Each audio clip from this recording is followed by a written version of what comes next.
आज हम इस क्लास में स्फेरिकल मिरर के बारे में पढ़ेंगे। नाम से क्लियर है, इसका शेप स्फेरिकल होगा, लेकिन ये एकदम से स्फेयर के जैसा नहीं होगा। स्फेयर का एक पार्ट होगा, छोटा सा पार्ट हम स्फेयर में से निकालेंगे तो बनेगा स्फेरिकल मिरर। अब जैसे किसी काले कल आदमी का नाम जो है सुंदर हो तो कैसा होगा। अब उसके नाम पे अगर हम सोचेंगे कि उसका चेहरा भी सुंदर होगा तो कोई ज़रूरी नहीं।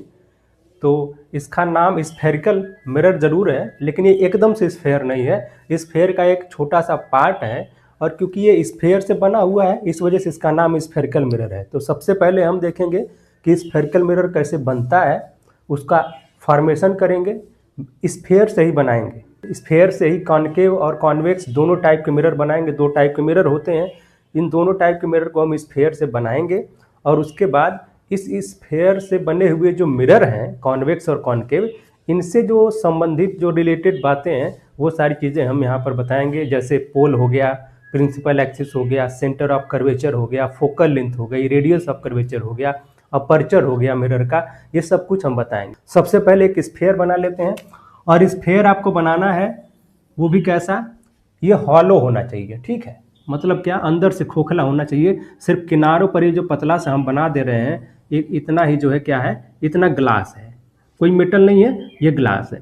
जैसे फुटबॉल होता है उसके अंदर हवा भरी रहती है, और किनारों पर क्या होता है, पतला सा जो है वो प्लास्टिक का या लेदर का लेयर होती है, जो अंदर हवा भरने के बाद पूरा फूल करके गोल हो जाता है। तो वैसे ही ये भी क्या है, ग्लास है और अंदर से हॉलो है।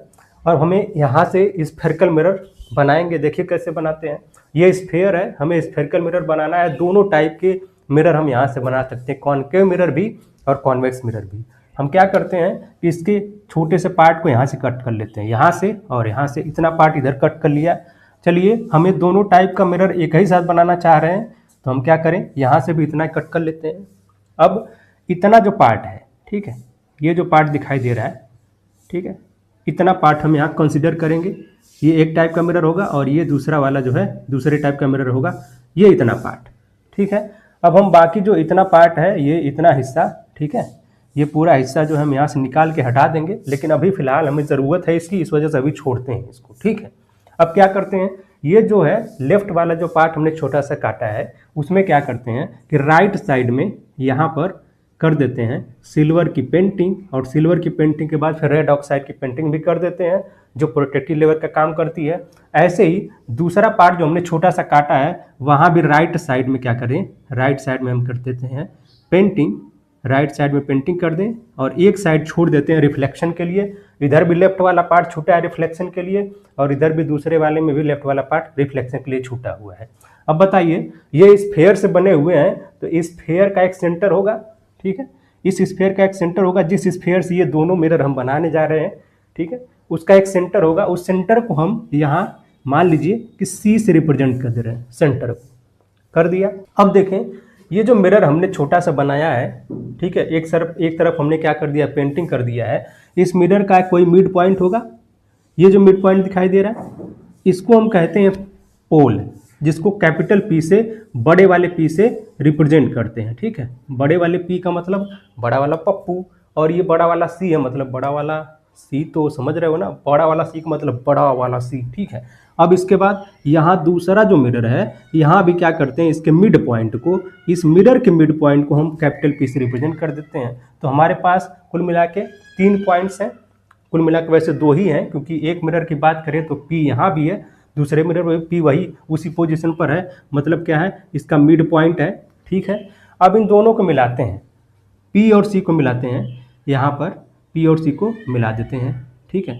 थोड़ा सा और ऊपर बनाना चाहिए था, यहाँ पर पी और सी को मिला दिया, ठीक है। और यहाँ भी क्या करें, सी और पी को मिला देते हैं, मिला दिया भाई हमने।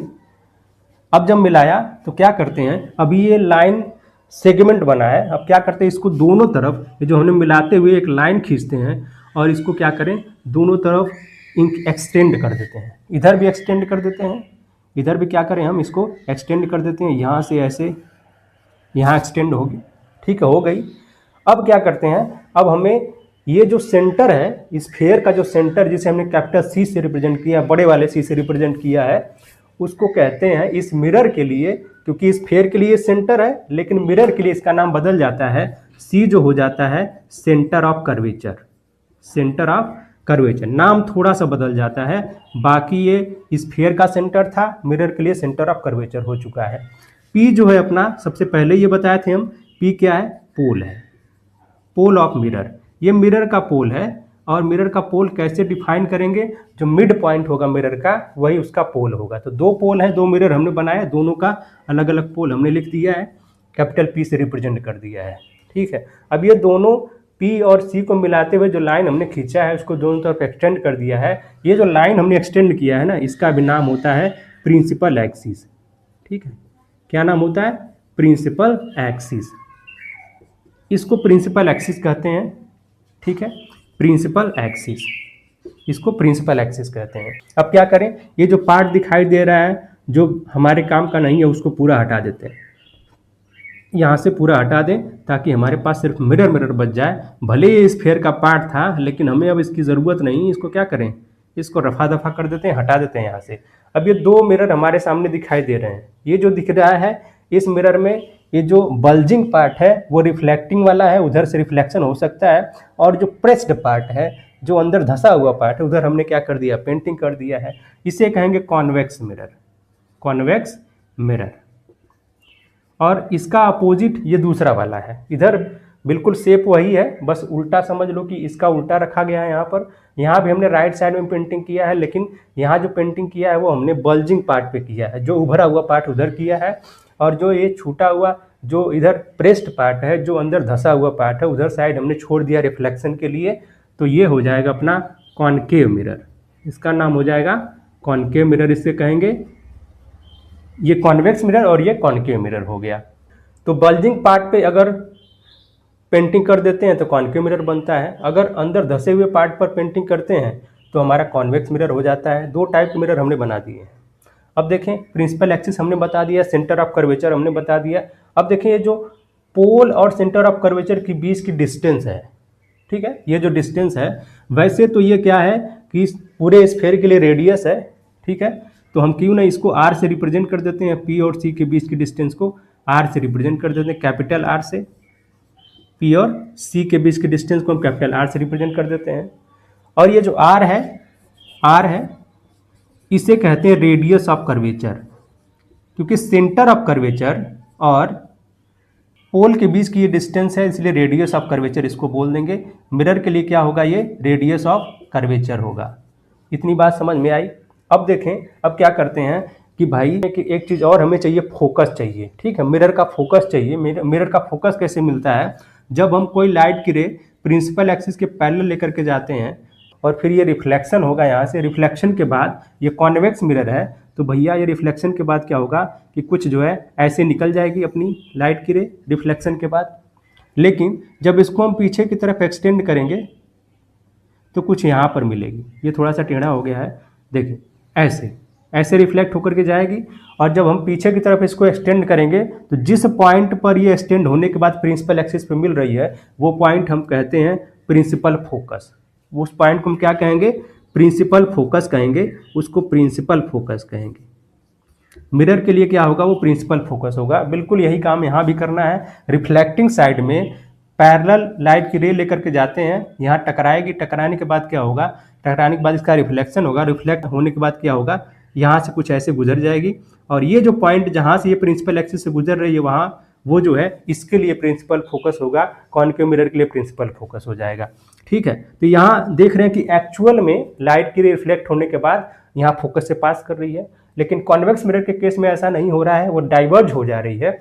लेकिन जब उसको पीछे खींच रहे हैं तो एक पॉइंट हमें मिल रहा है प्रिंसिपल एक्सिस पर, जिसको हम प्रिंसिपल फोकस कहेंगे। तो यहाँ एक्चुअल में और यहाँ वर्चुअल में लाइट की रे फोकस से पास कर रही है जब ये प्रिंसिपल एक्सिस के पैरेलल आ रही है और मिरर पर इंसिडेंट हो रही है। इतना क्लियर है। अब देखिए, जो पी और एफ के बीच की डिस्टेंस है इसे कहते हैं स्मॉल एफ, और इसको फोकल लेंथ कहते हैं। ठीक है, इसको कहते हैं फोकल लेंथ। ठीक है, distance between P and F, capital P and capital F, ये होता है फोकल लेंथ। तो ये मिरर की फोकल लेंथ होती है, फोकल लेंथ होती है। कॉन्वेक्स के लिए भी और कॉन्केव के लिए भी। यहाँ भी हम क्या करेंगे, ये एफ होगा, यहाँ से एफ स्मॉल एफ और कैपिटल पी के बीच की डिस्टेंस, प्रिंसिपल फोकस और पोल के बीच की डिस्टेंस को स्मॉल एफ यानी फोकल लेंथ कहा जाएगा। इतनी सारी बातें हैं। अब एक चीज़ और बचा हुआ है क्या, कि इसका अपर्चर। ठीक है, अपर्चर देखें, जो मिरर बनता है तो मिरर का जो हाइट होता है या आप उसे कहो डायमीटर, इसमें हम मिरर का डायमीटर कहेंगे। ये जो इतना पार्ट है, ठीक है, यहाँ से लेके यहाँ तक, ठीक है, ये वाला पार्ट जो है, ये पूरा पार्ट यहाँ से लेके यहाँ तक इतना बड़ा है, ये चीज़, इसे कहते हैं अपर्चर। ठीक है, वैसे इस पार्ट को हम अपर्चर कहेंगे। ये वाला पार्ट जो है पूरा क्या क्या कहलाता है, अपर्चर कहलाता है। इस अपर्चर को हम अपर्चर को डायमीटर भी कहते हैं। इसे कहते हैं अपर्चर, मिरर का अपर्चर, या फिर कहें डायमीटर भी, मिरर का डायामीटर। वैसे डायमीटर और रेडियस तो स्फेयर का होता है, सर्किल का होता है, लेकिन मिरर के लिए भी, मिरर भी स्फेयर का पार्ट है, तो हम इसको अपर्चर या डायमीटर कहेंगे। अब देखिए, कभी कभी ऐसा होता है कि हम बिल्कुल जो है इस स्फेयर का एक छोटा सा ही पार्ट लेते हैं जिसमें अपर्चर इसका बहुत कम रहता है। तो अगर अपर्चर बहुत कम हो जाए, ठीक है, इफ़ अपर्चर जो है, अपर्चर को चलिए हम यहाँ पर m और m डैश रिप्रेजेंट कर देंगे, मिरर को भी इस तरह से रिप्रेजेंट करेंगे। तो m और m डैश की जो वैल्यू है, ये हाइट ही समझ लीजिए, हाइट है, अगर इसकी वैल्यू बहुत कम हो जाती है रेडियस ऑफ कर्वेचर से, ठीक है, अगर रेडियस ऑफ कर्वेचर ये है और हमने छोटा सा पार्ट लिया है इस स्फेयर का, तो उस केस में क्या होगा, जो मिरर का अपर्चर होगा या जिसे हम डायमीटर कह रहे हैं, वो रेडियस ऑफ कर्वेचर से बहुत कम होगा। और जब ऐसा होगा तो होता ये है कि अपना जो फोकल लेंथ है और रेडियस ऑफ कर्वेचर के बीच में एक संबंध स्थापित होता है, एक रिलेशनशिप बन जाती है, यानी रेडियस ऑफ कर्वेचर जो है वो आपका 2f के बराबर होता है। Radius of curvature focal length का 2 गुना हो जाता है। कब, जब अपर्चर बहुत छोटा हो रेडियस ऑफ कर्वेचर के कंपैरिजन में। अब यहाँ से दूसरा फार्मूला भी निकाल सकते हैं कि अगर r = 2f है तो f = क्या होगा, f = r/2 होगा। तो अगर हमें f पता है और रेडियस ऑफ कर्वेचर पता करना है, फोकल लेंथ पता है, रेडियस ऑफ कर्वेचर पता करना है, तो हम क्या करेंगे, इस फार्मूले को यूज़ करेंगे। अगर हमें रेडियस ऑफ कर्वेचर पता है और फोकल लेंथ हमें जानना है कि क्या होगी, तो r/2 कर देंगे, यानी रेडियस ऑफ कर्वेचर का आधा कर देंगे, तो हमें फोकल लेंथ आसानी से मिल जाएगी। ठीक है, अब देखें कुछ और बातें हैं। कॉन्वेक्स मिरर के लिए जो इसका फोकस है और जो इस मिरर का सेंटर ऑफ कर्वेचर है, ये दोनों पीछे साइड है। ठीक है, पीछे साइड है। अगर हमने क्या किया, इस पोल से जाते हुए एक लाइन ऐसे खींच दिया, ठीक है, पोल से जाते हुए एक लाइन हमने ऐसे खींच दिया, और इसको हमने मान लिया y एक्सिस और इसको मान लिया x एक्सिस। तो हम जानते हैं कि इस y एक्सिस के जो राइट में सारी डिस्टेंस होती है, जो दूरियां होती हैं, वो पॉजिटिव में होती हैं। तो यहाँ पर p और f के बीच की डिस्टेंस को कहा जाता है फोकल लेंथ। तो इसके लिए, कॉन्वेक्स मिरर के लिए जो फोकल लेंथ होगी, ठीक है, फोकल लेंथ वो क्या होगी, पॉजिटिव होगी। समझ में आया। और वैसे ही बिल्कुल यहाँ पर देखा जाए, यहाँ पोल से जाते हुए एक लाइन अगर हम यहाँ खींचते हैं और इसे वाई एक्स मानते हैं और ये एक्स एक्सिस मानते हैं इसको, तो यहाँ पर जो प्रिंसिपल फोकस है और सेंटर ऑफ कर्वेचर, ये कॉनकेव मिरर के क्या है, बाएं साइड है, बाएं साइड है। तो बाएं साइड वाली डिस्टेंस को, वाई एक्सिस के बाएं साइड वाली डिस्टेंस को हमेशा नेगेटिव लिया जाता है। इस कॉनकेव मिरर के लिए जो फोकल लेंथ होगी, इस स्मॉल एफ की वैल्यू जो होगी वो क्या होगी, नेगेटिव होगी। तो स्मॉल एफ कॉनकेव मिरर के लिए नेगेटिव होता है, यानी फोकल लेंथ कॉनकेव मिरर के लिए नेगेटिव होती है, कॉन्वेक्स मिरर के लिए पॉजिटिव होती है। वैसे ही अगर आप पूछें कि ये आर की वैल्यू क्या होती है, तो आर भी इसके लिए क्या होगा, इसके लिए कॉन्वेक्स मिरर के लिए पॉजिटिव होगा और आर जो कॉनकेव मिरर के लिए नेगेटिव होगा। ठीक है, इतना क्लियर है। और एक चीज़ ध्यान रखना है कि जो ऑब्जेक्ट रखेंगे मिरर बनाने के लिए, वो हम हमेशा रिफ्लेक्टिंग पार्ट की तरफ रखेंगे। इस कॉन्वेक्स मिरर का रिफ्लेक्टिंग पार्ट इधर लेफ्ट साइड है और इसका भी रिफ्लेक्टिंग पार्ट लेफ्ट साइड में, तो लेफ्ट साइड में ये ऑब्जेक्ट को रखेंगे। अब इमेज चाहे जैसे बने, वो रिफ्लेक्शन के लॉ के हिसाब से बनेगी, तो वो हम बना करके देखेंगे। स्फेरिकल मिरर को बना करके देखा, कॉनकेव और कॉन्वेक्स मिरर दोनों को बना करके देखा। हमने देखा कि ये स्फेयर के ही पार्ट हैं, इसीलिए इसका नाम स्फेरिकल मिरर है। बिल्कुल ये स्फेयर की तरह नहीं होते, लेकिन स्फेयर का पार्ट होते हैं, इसी वजह से इसका नाम स्फेरिकल मिरर रखा गया है। तो ये दो टाइप के होते हैं, कॉन्वेक्स और कॉनकेव। हमने अच्छे तरीके से समझा। हमने अपर्चर भी जाना कि अपर्चर को डायमीटर भी कहते हैं, मिरर का डायमीटर। ठीक है, स्फेयर का डायमीटर नहीं, क्योंकि स्फेयर का डायमीटर तो बहुत बड़ा हो जाएगा, यहाँ से लेके यहाँ तक इतना बड़ा स्फेयर का डायमीटर। अगर ऐसे वर्टिकल की बात करें तो ये वाला जो है इसका डायमीटर स्फेयर का, लेकिन मिरर का डायमीटर देखिए इतना छोटा सा। और जब ये अपर्चर बहुत छोटा हो तो ये रिलेशन मिलता है हमको, यानी कि रेडियस ऑफ कर्वेचर और फोकल लेंथ के बीच में ये रिलेशन मिलता है कि r इक्वल टू 2f होता है। f निकालना चाहें तो r/2 हो जाएगा, रेडियस ऑफ कर्वेचर का आधा हो जाएगा, तब हमें फोकल लेंथ मिल जाएगी। ऐसा कर सकते हैं, जब भी हमें ज़रूरत पड़े फोकल लेंथ की, रेडियस ऑफ कर्वेचर की आसानी से हम फाइंड कर सकते हैं, फार्मूला हमारे पास है। तो आई होप कि आप सबको ये लेक्चर, ये डिस्कशन अच्छा लगा होगा।